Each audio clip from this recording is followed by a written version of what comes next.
اب جو دنیا کا انسان کہتا ہے کہ ہم تو ان سے بھی محبت کرتے ہیں، اہل بیت سے بھی محبت کرتے ہیں، تو میاں دل ایک ہے، یا تو ظالم سے محبت کر لو یا مظلوم سے محبت۔ اسلام محمد والے محمد۔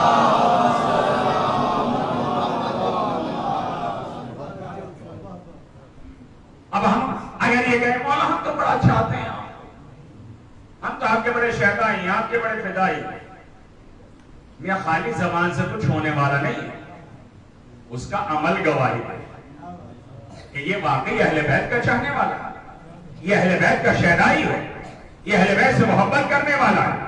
ہمیں بتانے کی ضرورت نہ پڑے کہ ہم حسینی ہیں، ہمیں کہنے کی ضرورت نہ پڑے کہ ہم علی والے ہیں۔ جب ہم سڑک پر راستہ چلیں تو دیکھنے والا دیکھ کر یہی کہے یہ جانے والا یا حسینی لگتا ہے یا علی والا لگتا ہے۔ اور یہ کب ہو سکتا ہے؟ جب ہمارا کردار اہل بیت والا ہو، ہمارے دل میں آل محمد کی محبت۔ تو قرآن کریم نے کہا یحببکم اللہ، اگر تم میرا اتباع کرو گے، میرے نبی کی پیروی کرو گے، میرے نبی کے کہنے پہ عمل کرو گے، تو اللہ بھی تمہیں دوست رکھے گا۔ تو اب قرآن کریم کیا کہتا ہے؟ ما آتاکم الرسول فخذوہ، رسول جو تمہیں دیں اسے لے لو، اور جسے روکیں اسے نہ لو، اس سے رک جاؤ۔ تو اس کا مطلب یہ ہے کہ نبی نے پوری زندگی اپنی مرضی سے ایک لمحہ بھی کوئی ایسا عمل نہ کیا کہ جو اللہ کی رضا کے بغیر ہو۔ لیکن توجہ کیجیے گا، جہاں آپ کے آسان کو لے جا رہا ہوں، ایک لمحہ بھی اللہ کے نبی نے کوئی چھوٹا سا بھی عمل ایسا نہیں کیا کہ جس میں اللہ کی رضا نہ ہو، اللہ کی رضا شامل نہ ہو، بلکہ ہر عمل میں اللہ کی رضا شامل تھی۔ تو اب جو قرآن کہتا ہے کہ جو نبی تمہیں دے اسے لے لو، تو اس کا مطلب یہ ہے اب اگر نبی تمہیں دے رہے ہیں اسے لے کے چلے جاؤ۔ کسی کے لیے سواری بن رہے ہیں تو تم بنتے چلے جاؤ۔ اب اگر نبی کسی کو غدیر کے میدان میں ہاتھوں سے اٹھا کے دکھا رہے ہیں،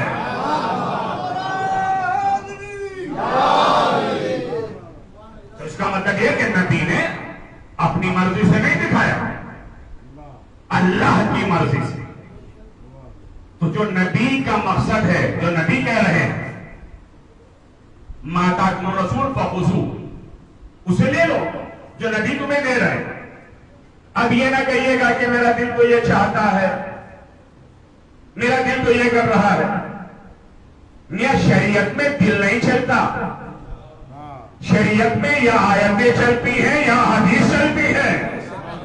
اس لیے کہ اگر ہر ایک کے دل کا مسئلہ ہوتا پھر تو نئی نئی شریعتیں روز پیدا ہو جاتی اور روز جھگڑے پیدا ہو جاتے، نہ اس مسئلے کا پتہ چلتا، نہ اس مسئلے کا پتہ چلتا، نہ یہ پتہ چلتا کہ منافق کون ہے، مومن کون ہے۔ اس سلام دے محمد والے محمد۔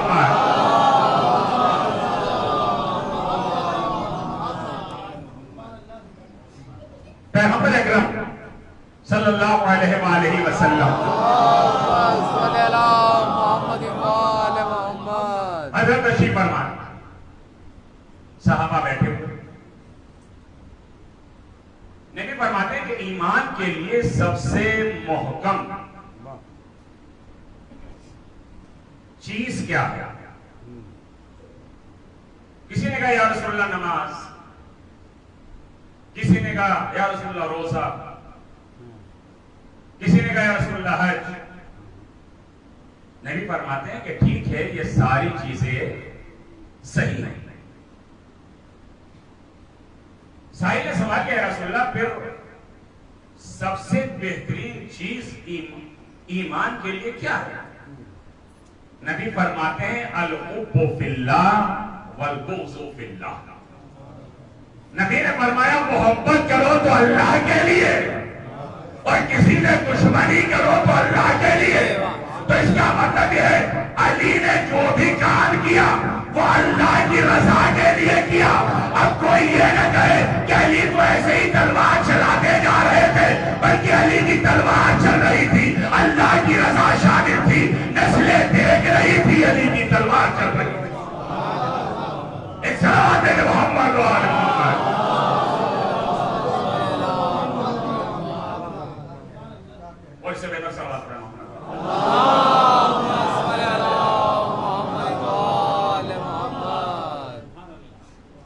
امام جعفر صادق علیہ السلام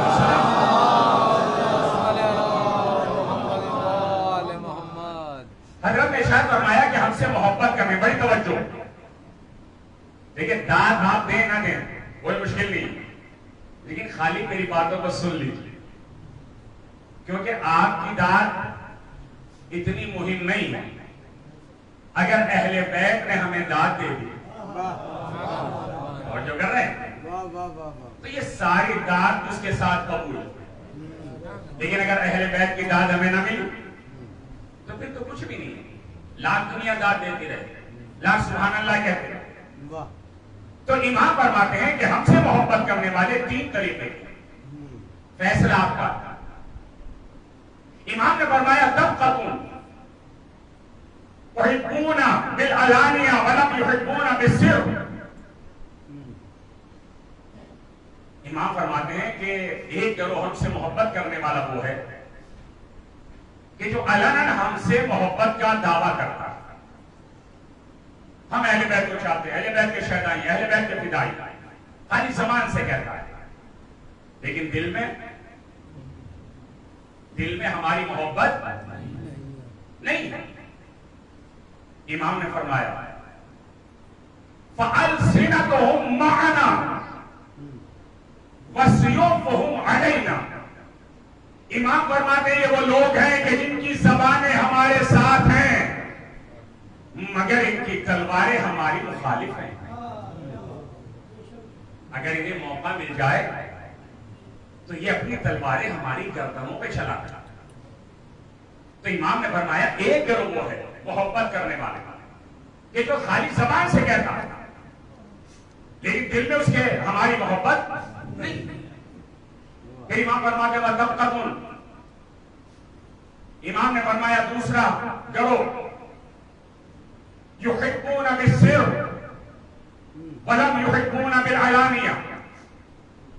امام فرماتے ہیں گروہ وہ ہے کہ جو ہم سے باطناً محبت کرتا ہے لیکن علناً ہم سے محبت نہیں کرتا۔ امام فرماتے ہیں یسمون بالنہار ویصلون باللیل۔ یہ وہ لوگ ہیں کہ جو دن میں روزے سے رہتے ہیں اور رات کو نماز شب پڑھتے ہیں، لیکن نتیجہ آپ کے ہاتھ میں۔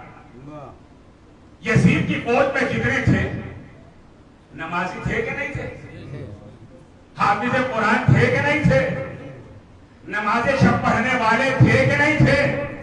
تو اس کا مطلب یہ ہے کہ معیار قرآن پڑھنا نہیں ہے، معیار نماز پڑھنا نہیں ہے، معیار نماز شب ادا کرنا نہیں ہے، بلکہ معیار یہ ہے کہ اپنے وقت کے ایمان کی معرفت حاصل کر لو۔ اگر ایمان کی معرفت حاصل ہو گئی تو نماز نماز رہے گی، روزہ روزہ۔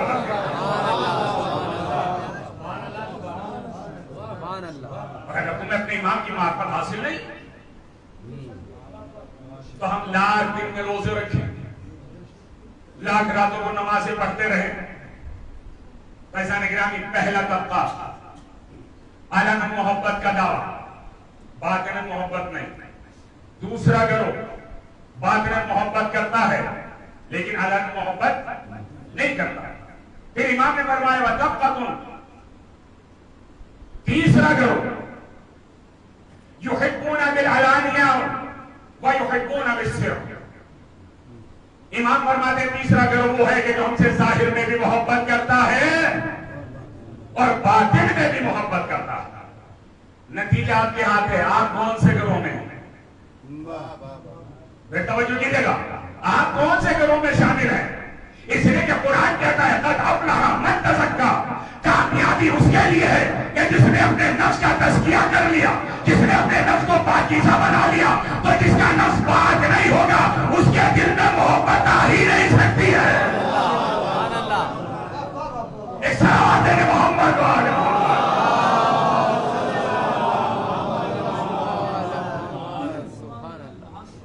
تو تیسرے گروہ میں جو ظاہر میں بھی محبت کرتا ہے باطن میں بھی محبت کرتا ہے، تو وہ ہے کون؟ وہ ہے میثم تمار، وہ ہے سلمان فارسی، وہ ہے مقداد، وہ ہے عمار یاسر.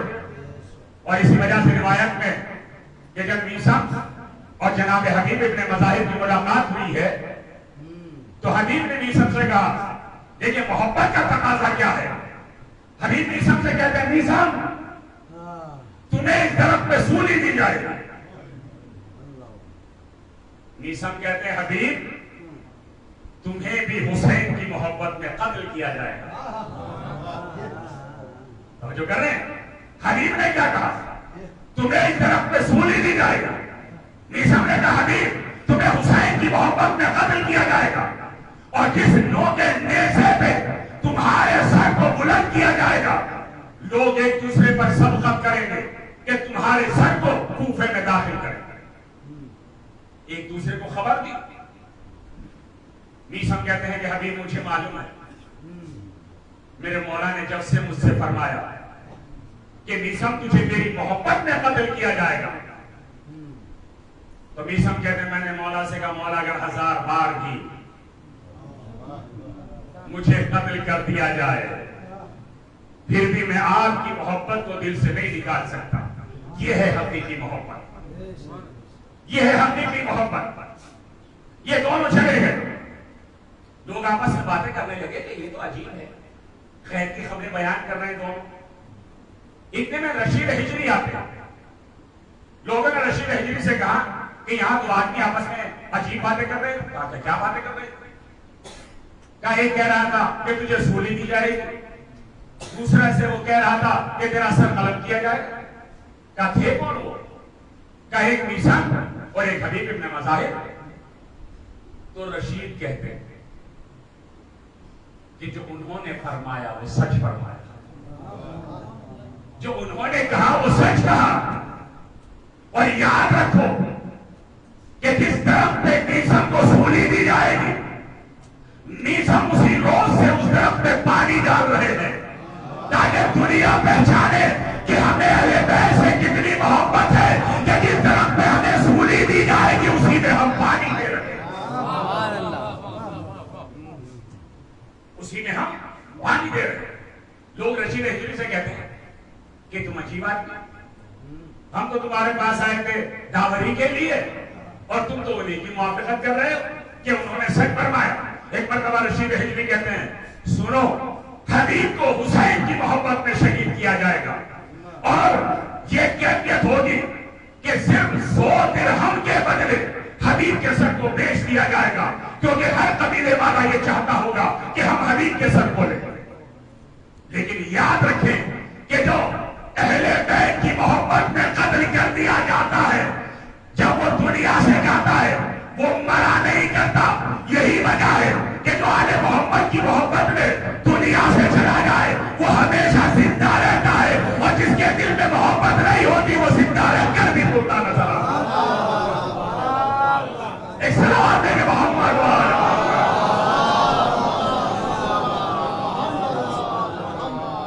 اور اس سے بہتر سلوات پڑھیں محمد.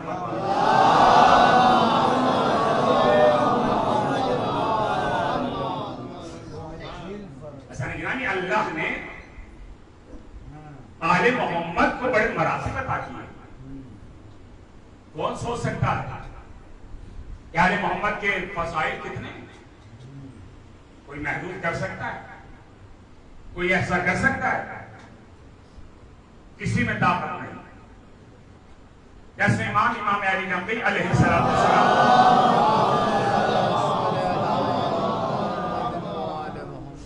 آپ باس کر رہے ہیں کثیر مجمع جمع غفیر. سوال کرنے والا ایک سائل آگے بڑھا، اس نے سوال کیا، مولا آپ کے جد کو جو معراج ہوئی تھی وہ روحانی معراج تھی یا جسمانی معراج؟ دیکھیں توجہ کیجیے گا، روحانی معراج تھی یا جسمانی معراج؟ آپ مجھ سے اگر کوئی سوال پوچھیں تو دنیا کا اصول تو یہ ہے نا کہ آپ نے سوال پوچھا تو میں اس کا جواب دوں. صحیح ہے نا؟ یہی ہے نا؟ بھائی جس سے سوال پوچھا جائے، دیکھو سوال کا جواب کیا سو کے نہیں سنا جاتا، جو کر رہے ہیں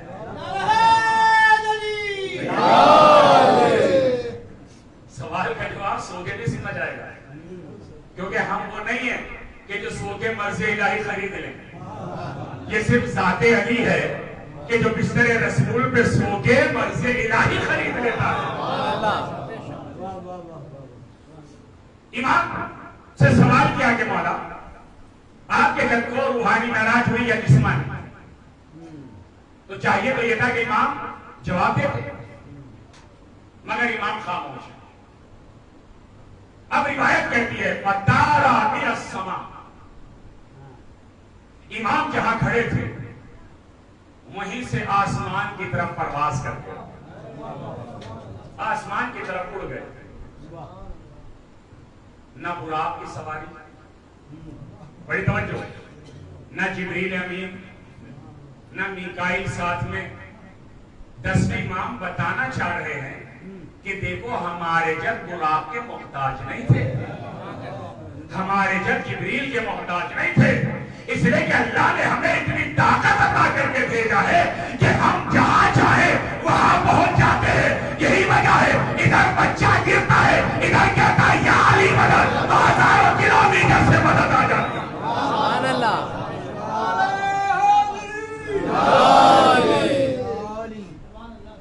ہزاروں کلومیٹر سے مدد پہنچ جاتی ہے. فَتَارَ إِلَى السَّمَاءِ، امام آسمان کی طرف اڑ گئے. کچھ لمحے کے بعد امام واپس پلٹے. جب امام واپس پلٹے تو آپ کے ہاتھ میں ایک پرندہ تھا. کیا تھا؟ ایک پرندہ تھا. لوگوں نے دیکھا کہ امام کے ہاتھ میں پرندہ ہے. سائل نے سوال کیا کہ مولا آپ کہاں گئے تھے؟ امام نے فرمایا ذهبت الى الجنہ فاخذتها. امام فرماتے ہیں کہ میں ابھی جنت میں گیا تھا اور اس پرندے کو میں نے جنت سے پکڑا. اس پرندے کو میں نے جنت سے پکڑا. یعنی عجیب مسئلہ ہے، ایک لمحے میں امام جنت میں بھی چلے گئے، ایک لمحے میں امام جنت سے آ بھی گئے، ایک لمحے میں امام نے پرندے کو بھی پکڑ لیا. تو اس کا مطلب یہ ہے کہ اللہ نے انہیں یہ طاقت عطا کر کے بھیجا ہے کہ جب چاہے یہ وقت کو روک دے، جب چاہے زمین کو روک دے. صلوات محمد وعلی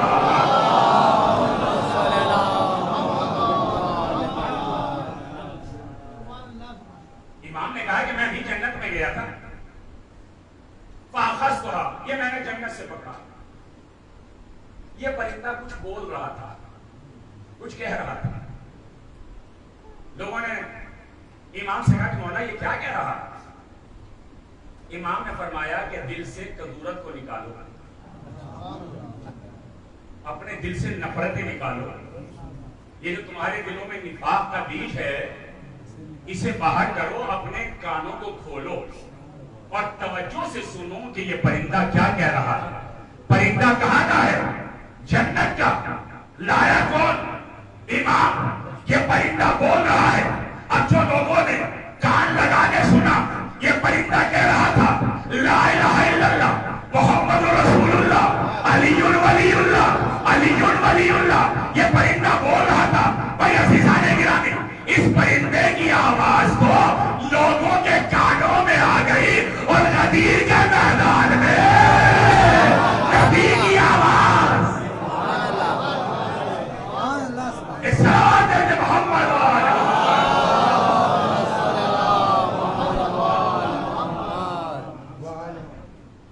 وہ سنائی نہیں دی کہ نبی نے کیا فرمایا علی کے بارے میں. ویسا گرامی، تو ایک بات سمجھ میں آ گئی کہ جو جنت کا پرندہ ہے اس کا کلمہ بھی پورا جب ہوتا ہے جب علی ولی اللہ کہتا ہے. تو بغیر علی ولی اللہ کے نہ محبت مکمل ہو سکتی ہے، نہ نماز مکمل ہو سکتی ہے، نہ کوئی عمل مکمل ہو سکتا ہے. تو عزیزان گرامی، اگر آل محمد کی محبت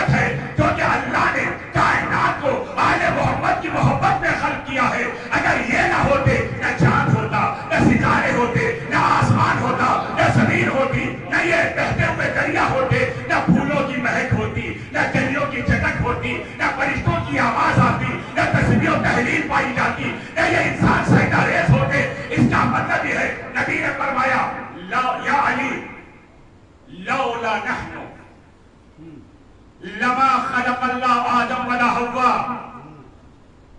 ولا الجنہ ولا النار ولا السماء ولا الارض.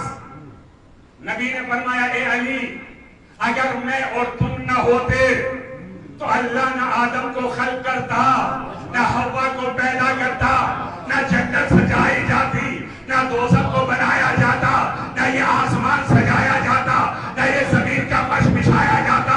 اس کا مطلب یہ ہے کہ کائنات کا ذرہ ذرہ اگر بنایا گیا ہے تو آل محمد کی محبت میں بنایا گیا ہے. ایک سلام دے کہ محمد و آل محمد.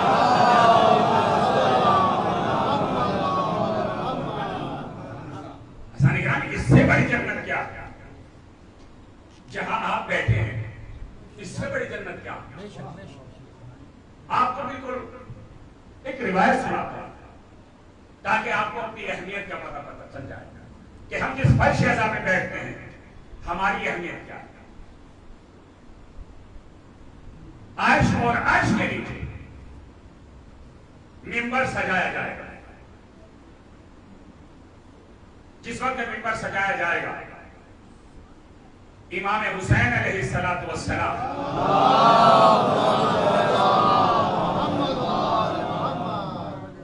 آپ ممبر پر تشریف لے جائیں گے. ممبر پر تشریف لے جانے کے بعد آپ حمد و ثنا کہیں گے اور اس کے بعد آیات الہی کی تلاوت کریں گے اور مناقب آل محمد اور فضائل آل محمد بیان کریں گے.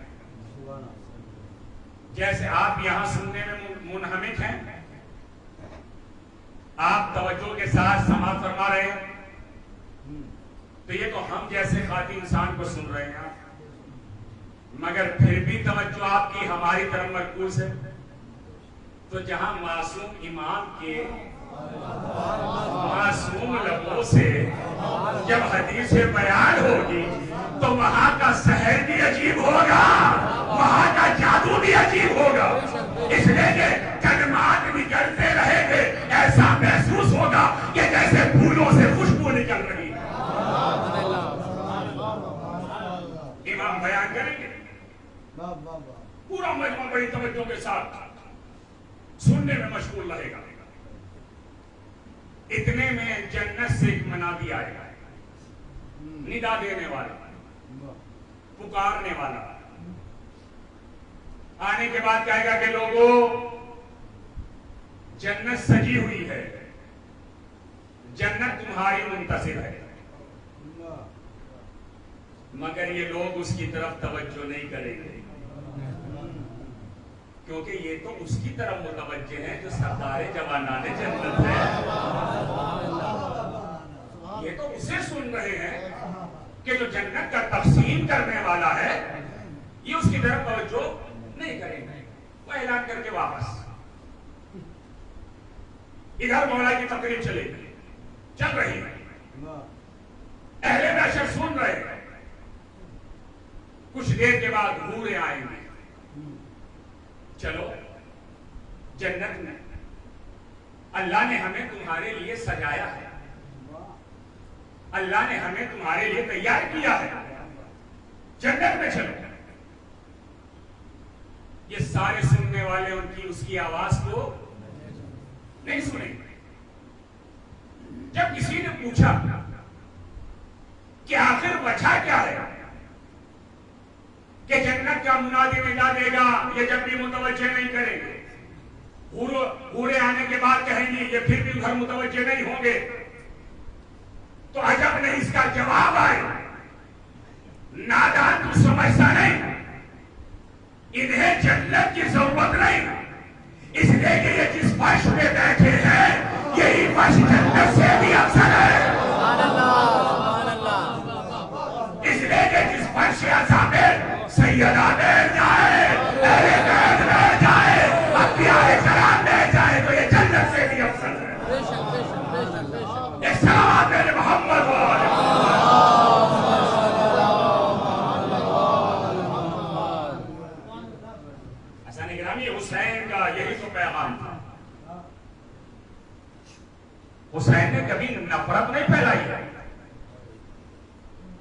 حسین نے ہمیشہ محبت کا درس دیا، اور کوئی یہ کہے کہ حسین نے خالی ایک قوم کو بچایا تو وہ غلط کہتا ہے۔ حسین نے پوری کائنات کی انسانیت کو بچایا۔ اگر حسین کی قربانی نہ ہوتی دنیا کا وجود ختم ہو جاتا۔ بھائی دیکھیں آپ ماشاءاللہ صاحبان ایک مکھین تشریف فرمائیں، آپ سنتے ہیں نا کہ اگر ماں باپ آگ کرتے ہیں جی کوئی عمل قبول ہے؟ بولیے ماشاءاللہ، خدا جزائے خیر۔ لیکن حضرات نے جواب دیا، اللہ ان کو زیارت نصیب فرمائے، اور جنہوں نے جواب نہیں دیا وہ بھی ناراض رہا، اللہ ان کو زیارت نصیب فرمائے۔ تو اگر ہم جیسے ماں باپ اپنی اولاد کو آگ کرتے ہیں تو اس کا کوئی عمل قبول نہیں۔ لیکن ایک چیز جو ہے دیکھیں بہت ساری نقطے کی طرف، ہم سوچتے ہیں کہ آپ کا حق ہے صرف ماں باپ کو ہے، نہ ہم سینہ تان کے لیے رہتے ہیں کہ ہم جو تمہیں آپ کرتے ہیں تم یہ نہیں کرو گے تو ایسا آپ کر دیں گے، یہ کر دیں گے، وہ کر دیں گے۔ عزیزو جیسے ماں باپ کو آگ کرنے کا حق ہے ایسے ہی اولاد کو ماں باپ کو آگ کرنے کا حق ہے۔ ایسا نہیں کہ اللہ نے صرف ماں باپ کو یہ رتبہ دیا کہ باپ ظلم کرتا رہے، زیادتی کرتا رہے، ٹانٹی کرتا رہے اور پھر اوپر سے یہ کہے کہ میں تجھے آگ کروں گا۔ نہیں، اختیار اولاد کو نہیں۔ تو اگر ہم جیسا ماں باپ کسی کو آگ کر دے، اب وہ ساری زندگی نمازیں پڑھے، ساری زندگی ہمارے خیر کرے، نہ نماز قبول ہے، نہ روزہ قبول ہے، نہ عمل خیر قبول ہے، تو جب ہم جیسا ماں باپ اگر کسی کو آگ کر دے تو اس کا کوئی عمل قابل قبول نہیں ہے۔ نبی نے فرمایا یا علی انا وانتا ابا هذه الامه، اے علی میں اور تم اس امت کے باپ ہیں، اگر محمد علی ناراض ہو جائے تو کوئی عمل قابل قبول نہیں ہے۔ اسلام بن محمد علی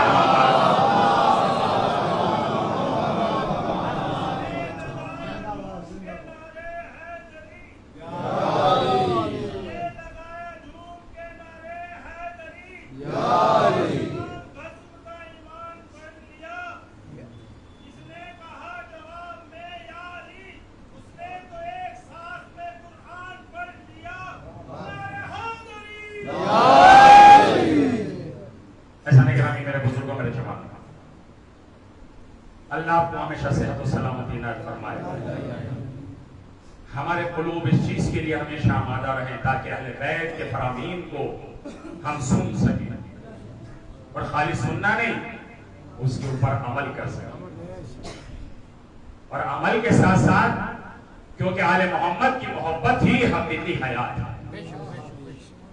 آل محمد سے محبت ہی حقیقی زندگی ہے، اور اس کا سب سے بڑا ثبوت ہے کربلا۔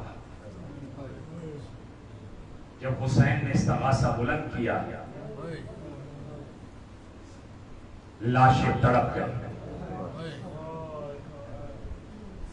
عزیزان گرامی، جب حسین گھوڑے سے گرے تو حسین نے اپنا گریبان چاک کیا، چاک کرنے کے بعد حسین نے مدینے کا رخ کیا، رخ کر کے حسین نے ایک مرتبہ کہا اے مدینے کی ہواؤ، حسین کے سینے کو ٹھنڈا کر دو، اس لیے کہ حسین کے سینے میں اکبر کا درد ہے، حسین کے سینے میں قاسم کا درد ہے، حسین کے سینے میں عباس کے کٹے شانوں کا درد ہے۔ اے مدینے کی ہواؤ میرا سینہ ٹھنڈا کر دو۔ عزیزان گرامی، آپ کی آواز سے بلند خدا کسی غم میں نہ رلائے سوائے غم مظلوم کربلا۔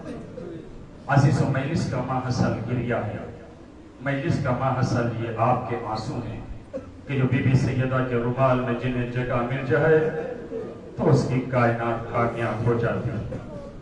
عزیز و روایت کہتی ہے کہ جب اسیروں کو لے جایا جانے لگا، زینب کی نظر لاش حسین پہ پڑی، دیکھا کہ میرا ماجایا بے گورو کفن پڑا ہے۔ ہائے زینب نے اپنے گھوڑ سے گرایا، زینب گھٹنیوں کے بل چلتی ہوئی لاش حسین کے قریب آئی۔ آنے کے بعد زینب گھٹنیوں کے بل کھڑی ہو گئی۔ مدینے کا رخ کر کے زینب کہتی ہے نانا، اے میرے نانا مدینے میں آرام کر رہے ہیں، مگر آپ کا نواز حسین خاک و خون میں غلطہ پڑا ہے۔ زینب کہتی ہے نانا، آپ نے حسین کے گلے کے بوسے لیے، نانا آپ نے حسین کے سینے کے بوسے لیے، نانا آپ نے حسین کے بازوؤں کے بوسے لیے، لیکن نانا آج زینب جہاں بوسا دے گی، اولاد والوں تصور شرط ہے۔ دیکھیں مسائل نہیں رلاتے، تصور رلاتا۔ اگر رونا نہ آئے نا تو مجلس کے بعد تنہائی میں بیٹھنے کے بعد سوچئے گا کہ آخر وجہ کیا ہے کہ میری آنکھیں کیوں نہیں روئی۔ وہ حسین کتنا مظلوم تھا کہ جس پر آسمان رویا، وہ حسین کتنا مظلوم تھا کہ جس پر پتھر روئے۔ عزیزوں جناب زینب فرماتی ہے نانا، نانا جہاں میں آج بوسا دوں گی، وہاں نہ نانا آپ نے بوسا لیا، نہ میرے بابا علی نے بوسا لیا، نہ ماں زہرا نے۔ یہ کہہ کے زینب نے اپنے دونوں ہونٹ حسین کی کٹی گردن پر رکھے، ایک مرتبہ طرف کے کہا اے میرے ماجا حسین، اے زینب کو معاف کر دیا۔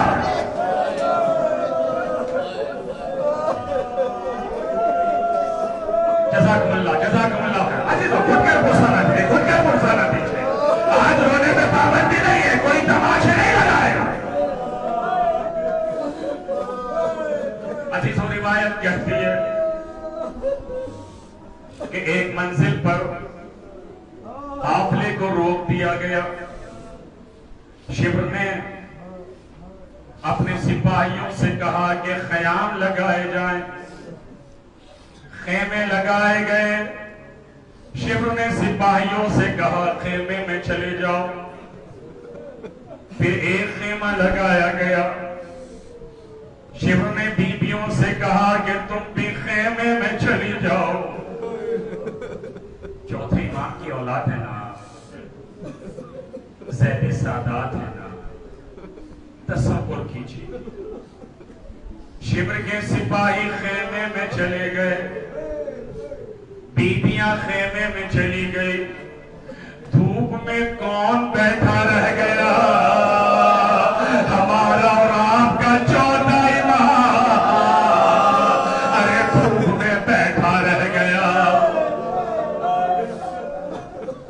جب دھوپ کی وجہ سے ہتھکڑیاں گرم ہو گئی، بیڑیاں گرم ہو گئی، تو گرم ہو گیا، امام سجاد نے اپنی ہتھکڑیوں کو سنبھالا، ایک خیمے کے قریب آ کر سائے میں بیٹھ گئے۔ شبر ملعون کے کانوں میں زنجیر کی جھنکار کی آواز گئی۔ ایک مرتبہ غلام سے کہا اے غلام جا کر دیکھ یہ زنجیر کی جھنکار کی آواز کیسی ہے۔ غلام آنے کے بعد دیکھتا ہے کہ امام سجاد خیمے کے سائے میں آ کر بیٹھ گئے۔